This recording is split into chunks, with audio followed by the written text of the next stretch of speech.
अस्सलाम नाज़रीन, मैं हूं असद अली तूर। अपने प्रोग्राम असद तूर अनसेंसर्ड में आज हम आपको 3 खबरें देंगे।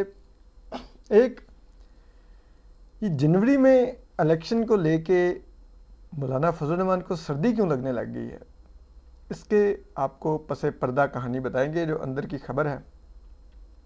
जबकि इसके अलावा हम आपको बताएंगे कि क्या मिलिट्री इस्टेब्लिशमेंट ने इलेक्शन को मज़ीद ताख़ीर का शिकार करने के मंसूबे पर अमल शुरू कर दिया है। और ये भी आज आपको बताएंगे कि क्या पाकिस्तान में पॉलिटिकल पार्टीज़ को कोई बर्मा मॉडल भी बताया और दिखाया जा रहा है। ज़रा इस सब पर आज आपको बताएंगे। और उससे पहले लेकिन हम आपको बता दें कि आज हमने जो खबर दी थी और कुछ दिन पहले भी हमने दी थी आपको कि एक फ़ौजी अफसर को, एक जर्नैल को चेयरमैन नादरा बनाने की तैयारियां की जा रही हैं। तो वो आज दोपहर को हमने आपको नाम भी बताया था कि वो लेफ्टिनेंट जनरल मुनीर अफसर साहब हैं, जो उनको चेयरमैन नादरा तैनात करने की तैयारी की जा रही है। तो अब हमारी फ़ौज ने कामयाबी से नादरा फ़तह कर लिया है। ज़रा ये बता रहे हैं कि लेफ्टिनेंट जनरल मुनीर अफसर, उनकी चेयरमैन नादरा तैनाती की मंजूरी हो गई है। तो अब ज़रा आ जाते हैं ख़बरों की तरफ। आपको पता है मौलाना फजल रहमान साहब, उन्होंने आज कहा है कि वो ये जनवरी के आखिर में तो बड़ी सर्दी होती है, तो स्वात और दीगर इदारों में कैसे वोटिंग होगी, सब कुछ होगा, लेकिन हम इंतखाबात में ताख़ीर का मुतालबा नहीं कर रहे, लेकिन हम ये सवाल उठा रहे हैं। तो ये बड़ा मज़का खेज़ एतराज़ है। ये बिल्कुल वैसे ही एतराज़ है जैसे एतराज़ दिया गया पहले कि इलेक्शन करवाने के लिए फ़ंड्स नहीं है, फिर कहा गया कि दहशतगर्दी शुरू हो गई है, फिर मरदमशुमारी के ऊपर नई हल्काबंदियों पर इलेक्शन। तो ये सब कुछ हरबे इख्तियार किए गए और अब कहा जा रहा है कि जी वो सर्दी, हाय वोटर कैसे बिलकता वो ठठरता आके वोट कास्ट करेगा। तो देखिए बात यह है कि मौलाना फजल रहमान साहब असल में मिलिट्री इस्टेब्लिशमेंट का बीन बजा रहे हैं। जो उन्होंने कहा ये वो धुन बजा रहे हैं कि इलेक्शन जनवरी के आखिर में सर्दी में कैसे हों। जनाब, इस मुल्क में आपको मालूम है एक दफ़ा दिसंबर में आम इंतखाबात हो चुके हैं और 3 दफ़ा फरवरी के माह में आम इंतखाबात हो चुके हैं। और आपको मालूम होना चाहिए कि पाकिस्तान में सर्दियों का आगाज़ नवंबर के महीने से होता है और ये मार्च के महीने तक जारी रहती हैं। और जो ये नॉर्दर्न एरियाज़ हैं या दीगर इलाके हैं, वहाँ पे तो सर्दियों का आगाज़ सितंबर के महीने से हो जाता है और मई के महीने तक सर्दी जारी रहती है। ठीक है, तो इन तमाम इलाकों में शदीद सर्दी में जब बर्फ़बारी हुई हुई थी, अगर दिसंबर और फरवरी में जब सर्दी पीक पर थी आम इंतखाबात हो सकते हैं, तो ये अब कौन से थैले से ये बिल्ली निकली है कि जनाब वो हो सर्दी में इंतखाबात कैसे हो सकते हैं। तो ये उसी साजिश का हिस्सा है जिसमें मिलिट्री इस्टेब्लिशमेंट ये गैर यकीनी बरकरार रखना चाहती है कि बावजूद इसके कि इलेक्शन कमीशन की तरफ से ये ऐलान कर दिया गया कि जनवरी के आखिरी हफ्ते में आम इंतखाबात होंगे और chief election commissioner Sikandar Sultan Raja साहब ने निजी मुलाकातों में जो उन्होंने पॉलिटिकल पार्टीज़ के नुमाइंदों से की, उसमें उनको फ़िक्स डेट भी देनी शुरू कर दी कि 28 जनवरी को आम इंतखाबात होंगे। उसके बावजूद अब मिलिट्री इस्टेब्लिशमेंट यूँ रास्ते निकाल रही है कि गैर यकीनी बरकरार रहे कि अच्छा सर्दियों में इंतखाबात पता नहीं हो सकते हैं, नहीं हो सकते हैं, और फिर उस आड़ में मज़ीद आगे इंतखाबात निकाले जाए। तो ये सारा उस गेम प्लान का हिस्सा है। आप इस स्टेटमेंट को एक बाय द वे स्टेटमेंट मत समझिए, क्या एक थॉट प्रोवोकिंग स्टेटमेंट मत समझिए। ये एक सोची समझी कैलकुलेटेड स्टेटमेंट है जो मौलाना फजल रहमान साहब ने दी है। और अगर आपको याद हो, आज से तकरीबन हफ्ता दो कबल हमने असतूर अनसेंसर्ड में आपको ये अनसेंसर्ड एक्सक्लूसिव खबर दी थी कि इस्लामाबाद में मिलिट्री इस्टेब्लिशमेंट के लोगों ने प्रिंट मीडिया के कुछ सेलेक्टेड सहाफ़ियों को समन किया और वहाँ पर उनको ब्रीफिंग दी, और उस ब्रीफिंग में कहा कि इंतखाबात जनवरी फरवरी मार्च छोड़िए, इससे भी आगे जा सकते हैं। ठीक है।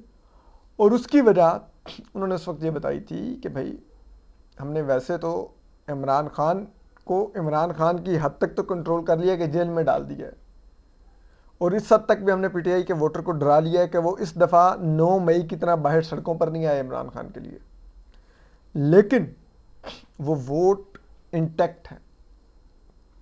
और वो अगर इंतखाबात जल्दी हुए तो वो वोटर निकलेगा, आके वोट करेगा, और अगर एक बड़ी तादाद में पीटीआई का वोटर निकला, जो कि निकलने का गालिब इम्कान है कि वो अब चुप करके सहमा हुआ बैठा है, लेकिन वो हमसे बदला लेना चाहता है। किससे? मिलिट्री इस्टेब्लिशमेंट से। और इसी तरह फिर एक और बड़ा तादाद में वोटर वो है जो इस महंगाई की वजह से शदीद गुस्से में है कि 16 माह में जो महंगाई हुई, क्योंकि Pakistani short term memory loss का शिकार कौम है, उनको नहीं याद होता कि 16 माह पहले इमरान खान साहब ने भी बड़ा मेस क्रिएट किया था इकनॉमिक, लेकिन वो अब इस 16 माह को इल्ज़ाम इन पॉलिटिकल पार्टीज़ को दे रहे हैं जिन्होंने पीटीआई के अगेंस्ट इलेक्शन लड़ना है, और वो भी इन जमातों के खिलाफ वोट करने के लिए आना रहता है। तो अगर वो भी बड़ी तादाद में आके वोट करने आया तो रिजल्ट मैनेजमेंट तो बहुत मुश्किल हो जाएगी। और ये होता है हमेशा पाकिस्तान में। अगर आपको याद हो 2018 के इंतखाबात में जब जुलाई में मियां नवाज शरीफ साहब अपनी साहबजादी मरीम नवाज साहिबा के साथ गिरफ्तारी देने वतन वापस आए, तो उसने मिलिट्री एस्टेब्लिशमेंट के तमाम जो उन्होंने गेम सेट की थी महकमा ज़राअत और खलाई मखलूक बन के, उसको उड़ा के रख दिया था। और फिर जब इंतखाबात हुए, आरटीएस बिठाना पड़ा, धांधली करनी पड़ी, सब कुछ करने के बावजूद नून लीग पंजाब की सबसे बड़ी जमात बन के उभरी, और फिर नून लीग को हुकूमत के क़याम से रोकने के लिए फिर पंजाब असम्बली का इजलास ताख़ीर से बुलाया गया। इस दौरान जहांगीर तरीन के जहाज़ पर आईएसआई ने आज़ाद उम्मीदवारों को चढ़ा चढ़ा के बनी गाला भेजा, पीटीआई ज्वाइन करवाई और पीटीआई की कुछ अक्सरियत बनवाई और उसमें काफ लीग का इत्तेहाद बनवाया, तब जाके पीटीआई की पंजाब में हुकूमत कायम हुई थी। तो इस दफ़ा फैक्टर डिफरेंट है। अब इस दफ़ा विक्टिम पार्टी पीटीआई है, इमरान खान साहब जेल में है। उस वक्त मिलिट्री इस्टेब्लिशमेंट से नून लीग लड़ रही थी, तो जो नून लीग जो वोटर था, जो इस्टेब्लिशमेंट के मुंह पर वोट मारना चाहता था, उसने जाके नून लीग को वोट किया। इस दफ़ा उस वोटर को नज़र आ रहा है कि इस्टेब्लिशमेंट के सामने तो इमरान खान खड़ा है, तो वो उसको जाके वोट कर देगा। तो मिलिट्री इस्टेब्लिशमेंट के लोगों का उन सहाफ़ियों को ये कहना था कि भाई अगर इंतखाबात हुए तो इमरान खान साहब के जीतने के गालिब इम्कान है, और उस सूरत में फिर पहले दिन से ही इंस्टेबिलिटी शुरू हो जाएगी, क्योंकि मिलिट्री इस्टेब्लिशमेंट और पीटीआई अब साथ नहीं चल सकते, कम से कम वक्ती तो फिलहाल तो नहीं चल सकते। तो फिर वो कहते हैं कि तो फिर पहले दिन ही मामला ख़राब हो जाएगा। और वो ये कहते हैं कि इसलिए हम ये समझते हैं कि इंतखाबात की सूरत में पीटीआई एक स्टेबिलिटी नहीं, इंस्टेबिलिटी के फैक्टर के तौर पर उभर सकती है। तो अब तक का जो मिलिट्री इस्टेब्लिशमेंट का मंसूबा है वो ये है कि पीटीआई को 40 सीटें ने दी मैक्सिमम, लेकिन अगर बड़ी तादाद में वोटर निकलता है और पीटीआई के लिए वोट करता है तो पीटीआई को 40 सीटों तक महदूद रखना मुश्किल हो जाएगा, बल्कि उनको तो शायद हुकूमत साजी से रोकना मुश्किल हो जाएगा। तो इसलिए मिलिट्री इस्टेब्लिशमेंट इस खौफ का शिकार है। जाहिर बात है, वो डब्बों में पड़े हुए वोट तो वो आगे पीछे कर सकते हैं, लेकिन वो वोटर को वोट करने से आने से नहीं रोक सकते कि कौन सा वोटर पीटीआई का आ रहा है, कौन सा वोटर वो है जो गुस्से में इन जमातों के खिलाफ वोट कास्ट करने आ रहा है, वो उस चीज़ को नहीं रोक सकते। तो फिर यही है कि उनको यही करना है कि इंतखाबात को डिले करें। तो उसमें अब ज़रा ये बता रहे हैं कि मिलिट्री इस्टेब्लिशमेंट के लोग जो दीगर पॉलिटिकल पार्टीज़ हैं उनको ये बर्मा मॉडल भी दिखा रहे हैं, और उनको कह रहे हैं कि देखिए बर्मा में आंग सान सूची ने इंतखाबात जीत लिए थे, लेकिन मिलिट्री इस्टेब्लिशमेंट उनको हुकूमत में नहीं चाहती थी, तो उसने क्या किया, मार्शल लॉ लगा दिया, सियासी जमातों पर पाबंदी लगा दी, जमहूरियत और शख्सी आज़ादियों पर पाबंदी लगा दी। और फिर उसके बाद कितने खून रेज मुजाहरे हुए, लेकिन उसके बावजूद बर्मा में यानी कि म्यांमार में जमहूरियत रिस्टोर नहीं हुई, इंतखाबात नहीं हो सके नए, और फौज बैठी हुई है।